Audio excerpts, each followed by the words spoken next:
মুহররম মাসের পহেলা আমল রোজা রাখা, বিশেষ আমল আশুরার রোজা, আশুরার সাথে মিলায়া দুইটা রোজা রাখা। আশুরার রোজা মুসলিম শরীফের হাদিস, সিয়ামু ইয়াউমি আশুরা আহতাসিবু আলাল্লাহি আন ইউকাফফিরাস সানাতাল্লাতী ক্বাবলা। আশুরার রোজা, আল্লাহর কোন বান্দা যদি আশুরার রোজা রাখে, আল্লাহ তাআলা তার পিছনের 1 বছরের সকল সগীরা গুনাহ মাফ করে দিবে। পিছনের 1 বছরের সকল গুনাহ আল্লাহ মাফ করে দিবে। এটা তওবার মাস। মুসা আলাইহিস সালাম দোয়া করেছেন, আল্লাহ কবুল করেছেন মুহররম মাসে। হারুন আলাইহিস সালাম দোয়া করেছেন, আল্লাহ কবুল করেছেন মুহররম মাসে। ফেরাউনি জালেম সম্প্রদায় থেকে আল্লাহ বনি ইসরাইলকে মুক্ত করেছেন এই মুহররম মাসে, 10ই মুহররম।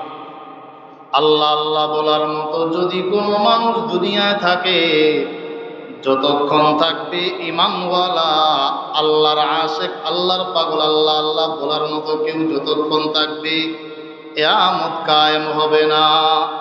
আসমান ঈমানওয়ালাদের জন্য, জমিন ঈমানওয়ালাদের জন্য, সূর্য আলো দেয় ঈমানওয়ালাদের জন্য, চন্দ্র আলো প্রদান করে ঈমানওয়ালাদের জন্য, আকাশের নক্ষত্রগুলো উদিত হয় ঈমানওয়ালাদের জন্য, জমিনের বরকত ঈমানওয়ালাদের জন্য, আসমানের বরকত ঈমানওয়ালাদের জন্য, গাছপালা তরুলতা সব কিছু ঈমানওয়ালাদের জন্যই।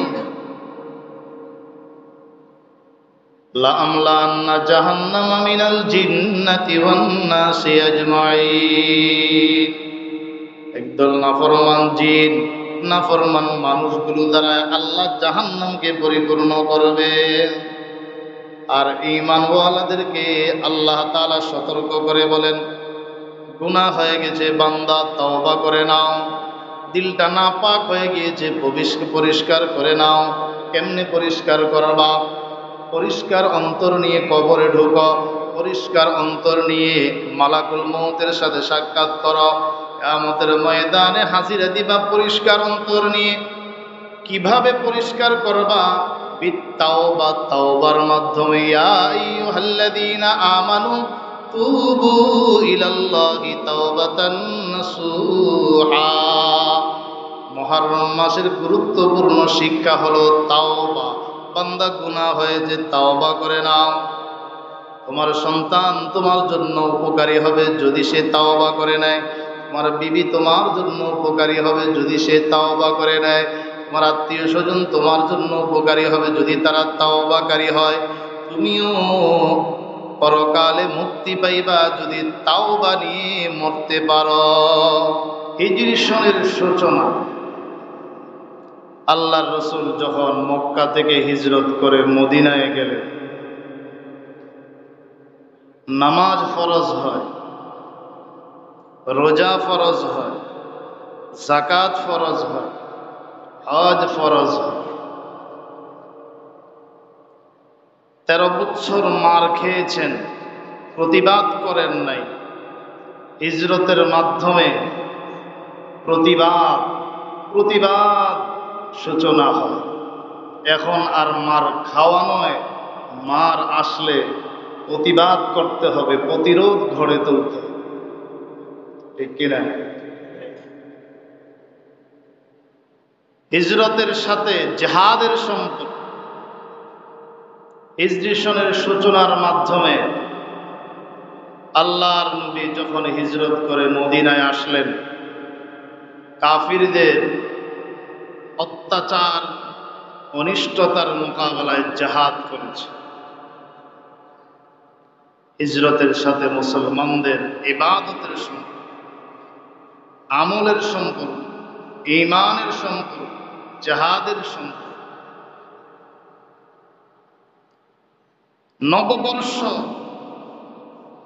অন্যান্যগুলো ভুলে গেলে সমস্যা নেই, কিন্তু আরবি নববর্ষ বা আরবি দিন তারিখগুলো যদি ভুলে যায়, তবে কোরবানি, হজ, নামাজ, রোজা, শবে বরাত, শবে কদর পালন করা কঠিন হয়ে দাঁড়ায়। এজন্য এই হিজরি সনের হিজরি যে তারিখ, এটা আমাদের অনেকের অজানা, কিন্তু কওমি মাদ্রাসাগুলোর মাঝে সেগুলো নিয়মিত আমল হয়, চর্চা,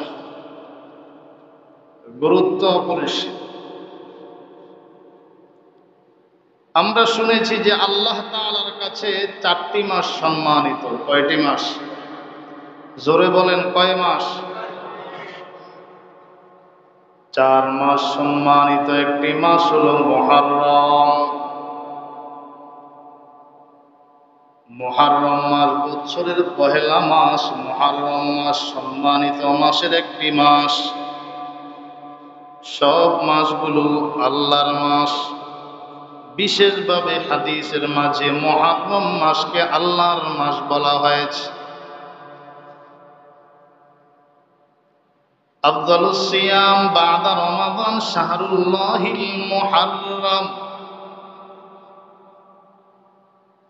ওয়া আফদালুস সিয়াম ওয়া আফজালুস সালাতি বাদাল ফরিদা সালাতুল লাইল। রমাদানের রোজার পরে শ্রেষ্ঠ রোজার মাস মুহররম মাস। মুহররম মাস সম্মানিত মাস। মুহররম মাস আল্লাহর মাস। এই মাসে সম্মান করতে হবে, এই মাসের সম্মানার্থে গুনাহ ছাড়তে হবে। এই মাসে তাওবা কবুল করার মাস। অনেক নবীর উম্মতের তাওবা আল্লাহ কবুল করেছেন। আমরাও যদি খাঁটি দিলে তাওবা করতে পারি, আল্লাহ কবুল করবেন ইনশাআল্লাহ। ফরজ নামাজের পরে নবীজি বলেন সবচাইতে শ্রেষ্ঠ নামাজ আল্লাহর কাছে তাহাজ্জুদের নামাজ। ফুটবল খেলা দেখতে দেখতে রাত জাগরণ করি, তাহাজ্জুদের সময় পার করি, চাইলে তাহাজ্জুদের নামাজ পড়তে পারি। রাতের বেলায় ঘুম আসে না, চাইলে ওযু করে তাহাজ্জুদের নামাজ পড়তে পারি। সুযোগ আছে না নাই? বহু সময় আছে। ঘুম আসে না, ডাক্তারের কাছে গিয়ে ওষুধ খাই। শুয়ে শুয়ে দুরূদ শরীফ পড়েন, ঘুম চলে আসবে। লা হাওলা ওয়ালা কুওয়াতা ইল্লা বিল্লাহ পড়তে থাকেন, ঘুম শয়তানে আপনার খেদমত করে ঘুম পাড়ায় দেয়। রমাদান মাসের পরে শ্রেষ্ঠ রোজা রাখার শ্রেষ্ঠ মাস মুহররম মাস। রমাদানের পরে সবচাইতে রোজা রাখার শ্রেষ্ঠ মাস মুহররম মাস। তবে এই মাসের মাঝে সারা মাসেই রোজা রাখার মাস। আল্লাহর নবী সাহাবায়ে কেরামদেরকে রোজা রাখার জন্য উৎসাহ দিতেন। হাদিস শরীফে আছে বিশেষভাবে আশুরার রোজা। কুরাইশ জাহিলি যুগে আশুরার রোজা রাখত। ইহুদিরাও আশুরার রোজা রাখত। আল্লাহর নবী বলেন আশুরার রোজা রাখো। সাহাবায়ে কেরাম বলেন ইহুদিরাও তো এই দিনে রোজা রাখে। নবীজি বলেন না, তাদের সাথে মুখালাফাত করো, বিরোধিতা করো। খালিফু ফিহিল ইয়াহুদ, সুমু আশুরা, আশুরার রোজা রাখো। খালিফু ফিহিল ইয়াহুদ, ইহুদিদের বিরোধিতা করো। সুমু ইয়াওমান ক্বাবলাহু আও ইয়াওমান বাদা, একদিন আগে একটা মিলাও, নইলে একদিন পরে একটা মিলাও। 9 তারিখ 10 তারিখ অথবা 10 তারিখ 11 তারিখ 2025, 6 জুলাই 10ই মুহররম 2025, 6 জুলাই 10ই মুহররম। 5-6 রোজা রাখেন অথবা 6-7 রোজা রাখেন। রমাদানের রোজা রাখা, রোজা ফরজ হওয়ার আগে এই রোজা খুব গুরুত্বের সাথে রাখতেন। যখন রমাদানের রোজা ফরজ করা হলো, নবীজি বললেন মান শাআ ফালিয়াসুম, যার মন চায় সে যেন রোজা রাখে। যার মন চায় সে যেন রোজা রাখে, আর যে চায় না রাখলেও কোনো গুনাহ নাই।